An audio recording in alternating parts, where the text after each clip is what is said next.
The ballroom fell into an almost sacred hush when 8-year-old Ava gently squeezed her mother's hand and cast her gaze downward. As Rachel Morrison, recognized nationwide as one of the youngest CEOs to build a billion-dollar healthcare empire from the ground up, glided into the charity gala with her daughter, hundreds of eyes tracked their every movement. Rachel commanded boardrooms with authority, negotiated deals that seemed impossible, and addressed crowds of thousands without hesitation. Yet that evening, beneath designer gowns and blinding camera flashes, she appeared more exposed than every executive in attendance, because standing beside her was the one individual she could never shield from life's harsh realities. Her daughter had never uttered a single word.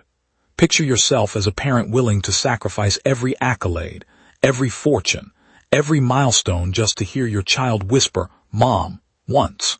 Could all those honors and public recognition still carry weight? For an extended period, Rachel bore that silent sorrow by herself. Ava had lost her hearing following a severe illness during early childhood. Medical professionals cycled through promises and letdowns. Rachel spent countless nights resting in hospital recliners and countless days maintaining her composure. As her enterprise flourished, so did her remorse. Each business triumph felt hollow because the person she cherished most confronted a world frequently indifferent to her needs. The dinner was intended to honor community figures and philanthropic endeavors. Rachel considered leaving Ava with a nanny. Large gatherings made her daughter uneasy. Guests offered polite smiles but quickly looked away when conversation proved challenging. Ava had become accustomed to occupying the quiet corner in packed spaces. Still, something compelled Rachel to bring her daughter. Perhaps she was weary of concealing her child from a society yearning to embrace compassion. The hall glittered beneath crystal chandeliers. Affluent donors chuckled over costly cuisine. Executives swapped business cards and handshakes. Ava remained silent beside her mother, observing the scene with inquisitive blue eyes. Rachel recognized the familiar pattern almost instantly. People welcomed her warmly. Then they spotted Ava. Then discomfort crept in. Several guests attempted minor gestures before drifting away. Others merely smiled and returned to conversations that required less effort. Ava dropped her eyes. Rachel's heart cracked further each time. Across the venue, a man named Michael Carter observed the scene. Unlike most attendees, he wasn't a CEO or politician. He'd been invited due to his leadership at a South Side Chicago youth center. A single father raising a 10-year-old son after losing his wife in a traffic accident years prior, Michael endured hardships most affluent guests couldn't fathom. There were stretches when he juggled 2 jobs just to afford meals. Other periods weighed him down with grief too heavy to sleep. Somehow, adversity granted him a rarity among the wealthy. It bestowed the capacity to truly perceive others. While chatter filled the air around him, Michael observed the young girl standing quietly beside the renowned CEO. He perceived the isolation in her expression. He noticed how she observed rather than participated. He also recognized something else. The subtle movements of her hands during communication with her mother. A recollection awakened within him. Years earlier, Michael's departed spouse had taught at a school for deaf students. During their marriage, she instructed him in American Sign Language simply to support her calling. He never anticipated its significance years afterward. As dinner progressed, Rachel excused herself momentarily to meet with event coordinators near the stage. Alone for a brief interval, Ava sat unobserved. Most guests remained unaware. Michael took notice. He traversed the hall slowly. Several attendees presumed he sought to greet the prominent CEO. Instead, he positioned himself beside the young girl. Ava glanced upward cautiously. Michael smiled and gently raised his palms. In fluid sign language, he posed a simple query. "How are you tonight?" Ava halted, her pupils dilated. For an instant, she appeared uncertain about comprehending correctly. Then something extraordinary unfolded. A radiant smile spread across her face so rapidly and brightly it seemed to illuminate the entire space. She responded. Michael answered. Suddenly, the silent child who'd spent the evening isolated transformed into a girl once more. Her hands fluttered with excitement. She recounted tales of beloved novels. She described her passion for sketching.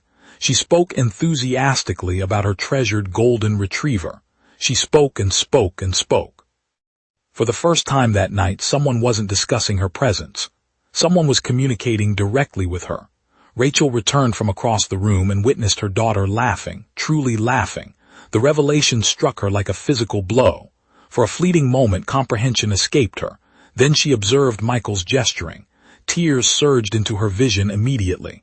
The surrounding world vanished. Business transactions, investors, accolades, cameras, all dissolved. All she perceived was her daughter finally feeling accepted.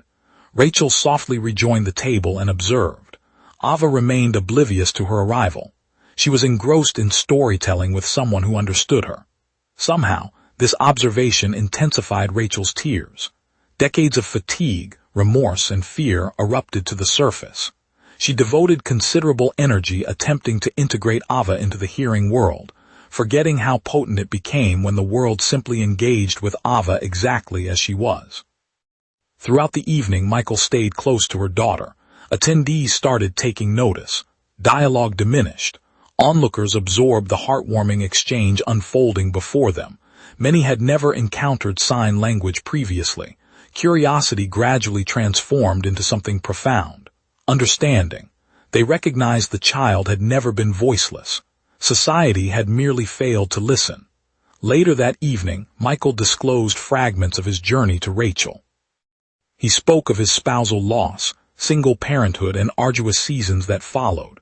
Rachel revealed her own challenges as a mother navigating insurmountable duties. Neither anticipated such openness, yet hardship possesses an odd capacity to recognize itself. By night's end, they felt less like strangers and more like individuals who'd weathered tempests beyond others' comprehension. Prior to departing, Ava pressed her palm against Michael's shoulder.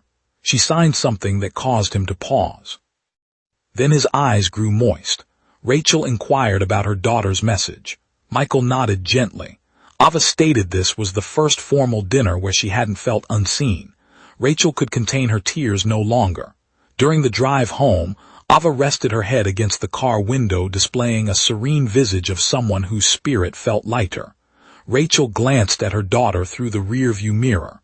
For years, she'd prayed for miracles. She envisioned miracles arriving through physicians, treatments, or medical breakthroughs. Instead, one manifested through simple kindness. One individual, one dialogue, one conscious choice to acknowledge a child others barely registered. Months afterward, Rachel's corporation collaborated with Michael's Center to establish initiatives aiding deaf children and their families throughout Illinois. What originated from a brief dinner encounter ultimately impacted countless lives. Yet Rachel never dismissed the wisdom gained that evening. The most potent gift we can offer another human being isn't financial wealth, social status, or achievement. It is the sensation that they matter, that they are acknowledged, that they have a place. Often, the tiniest gesture of comprehension can mend wounds that prolonged struggle never reached. Comment below and share.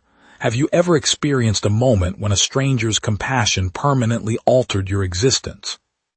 As Ava matured, she retained numerous memories of that particular evening, but primarily she recalled the instant when someone chose to master her language prior than demanding she adapt to theirs. That recollection lingered long after the music ceased and the lights dimmed. Should this narrative resonate with your heart, kindly like, comment, disseminate, and follow so additional individuals may be reminded of the transformative force contained within compassion, inclusion, and fresh opportunities.